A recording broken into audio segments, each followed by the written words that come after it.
Salam alaikum et bienvenue. Aujourd'hui, je vais vous raconter comment l'Algérie a battu la Chine sur son propre terrain. Oui, vous avez bien entendu, la Chine, qui était l'un des principaux fournisseurs d'ail de l'Algérie, vient d'être remplacée par une petite wilaya de l'est du pays, Mila, qui vient de réaliser un exploit dont on ne parle pas assez. 6 millions de quintaux. C'est le record que Mila vient d'établir lors de la campagne agricole 2025 à 2026. Derrière ce chiffre se cache une victoire silencieuse pour la souveraineté alimentaire de l'Algérie, une victoire qui met de l'argent dans la poche des agriculteurs et qui fait baisser les prix dans nos cuisines. Dans cette vidéo, 4 grands chapitres. D'abord, le record de l'ail de Mila et comment l'Algérie a atteint l'autosuffisance. Ensuite, la grande révolution des céréales, ce blé qui était le talon d'Achille du pays et qui devient sa fierté. Puis le rôle décisif de l'eau et de l'agriculture saharienne, cette agriculture qui pousse en plein désert. Et enfin, ce qui manque encore pour que l'Algérie devienne une vraie puissance agricole. Je vais aussi vous dire la vérité sans complaisance. Restez jusqu'au bout, car en partie 3, je vais vous montrer comment on fait pousser des tomates et du blé en plein Sahara, là où il n'y avait que du sable il y a encore 10 ans. C'est parti. Si vous aimez ce type de contenu, n'oubliez pas de vous abonner, de laisser un petit j'aime et d'activer la cloche des notifications. 1. L'ail de Mila, comment l'Algérie a battu la Chine. Commençons par cette wilaya de Mila, dans l'est algérien, qui vient d'accomplir quelque chose de remarquable.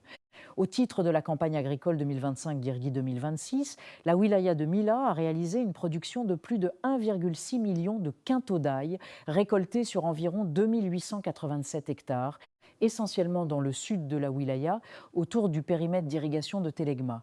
Ce chiffre dépasse même les prévisions des services agricoles qui tablaient sur 1,55 million de quintaux.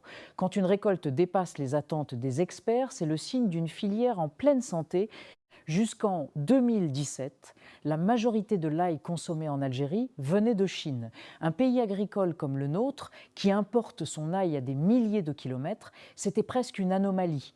Aujourd'hui, grâce notamment aux efforts des wilayas de Mila et d'El Oued, la production locale a explosé, les importations ont diminué jusqu'à disparaître. L'Algérie a atteint l'autosuffisance en ail. Cela signifie concrètement l'argent qui partait en Chine reste désormais en Algérie, dans la poche des agriculteurs. Les devises sont préservées. L'approvisionnement est plus stable et les prix mieux maîtrisés. Comment Mila a-t-elle réussi cet exploit ? Grâce à des conditions climatiques favorables cette saison, mais surtout à la maîtrise parfaite de l'itinéraire technique par les agriculteurs, semis, irrigation, fertilisation, récolte. Le périmètre irrigué de Télégma et son marché de gros jouent également un rôle central. Mila ne nourrit plus seulement sa région, elle approvisionne toute l'Algérie. Cette réussite de l'ail est le symbole parfait de ce que l'Algérie cherche à faire dans toute son agriculture. Remplacer les importations par la production nationale, produit après produit. D'abord, le record de l'ail de Mila et comment l'Algérie a atteint l'autosuffisance. Ensuite, la grande révolution des céréales, ce blé qui était le talon d'Achille du pays et qui devient sa fierté. Puis le rôle décisif de l'eau et de l'agriculture saharienne, cette agriculture qui pousse en plein désert. Et enfin, ce qui manque encore pour que l'Algérie devienne une vraie puissance agricole. Je vais aussi vous dire la vérité sans complaisance. Restez jusqu'au bout car en partie 3, je vais vous montrer comment on fait pousser des tomates et du blé en plein Sahara, là où il n'y avait que du sable il y a encore 10 ans. C'est parti. Partie 2, hommage à nos pompiers, 3 héros morts pour l'Algérie. Cette semaine, l'Algérie a payé un lourd tribut dans sa lutte contre les incendies. Sur les hauteurs de Seraïdi, dans la région d'Annaba, 3 hommes ont payé de leur vie alors qu'ils combattaient les flammes. Ce n'étaient pas des professionnels payés pour risquer leur vie. C'étaient des pompiers volontaires, des pères de famille, des citoyens ordinaires qui ont vu leur montagne brûler et qui sont montés au front par amour de leur terre et de leur village.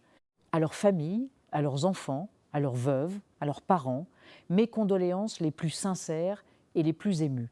Que Dieu les accueille en sa miséricorde, qu'il les élève au rang des martyrs et qu'il donne à leurs familles la patience et la force. Ces 3 héros s'ajoutent à tous ceux qui, chaque été, se battent contre le feu. Pompiers professionnels, forestiers, militaires et volontaires anonymes. Ils sont le vrai visage de l'Algérie celui de la solidarité, du courage et de l'amour du pays. Rappel important, la majorité des départs de feu sont d'origine humaine. Ne jetez jamais un mégot par la fenêtre. N'allumez aucun feu près des zones boisées. Signalez immédiatement tout départ de feu au 14. Partie 3. Consécration à l'ONU, un Algérien à la tête d'un grand organe des Nations Unies. L'ambassadeur Ammar Benjama, représentant permanent de l'Algérie auprès des Nations Unies, a été élu à la présidence du Conseil économique et social des Nations Unies, ECOSOC. L'ECOSOC est l'un des 6 principaux organes de l'ONU. Il coordonne les travaux de l'ONU dans les domaines économiques, social, environnemental et du développement durable. Il mobilise près de 70% des ressources humaines et financières de tout le système des Nations Unies. Ammar Benjama prendra officiellement ses fonctions fin juillet 2026 pour un mandat d'1 an jusqu'en juillet 2027. Il a été plébiscité à l'unanimité par le groupe des ambassadeurs africains. C'est une immense fierté nationale et la confirmation du poids diplomatique croissant de l'Algérie sur la scène internationale. Partie 4. Soldes d'été, ce qui commence aujourd'hui et les pièges à éviter. Les soldes d'été ont commencé aujourd'hui, dimanche 26 juillet 2026, et s'étaleront jusqu'au dimanche 6 septembre, 6 semaines. Conseil pour ne pas se faire avoir. Méfiez-vous des fausses réductions prix barrés gonflés. Vérifiez la qualité des produits soldés. Gardez vos tickets de caisse. Les garanties légales s'appliquent aussi aux soldes. Fixez-vous un budget et gardez la tête froide. Signalez les abus au service du commerce.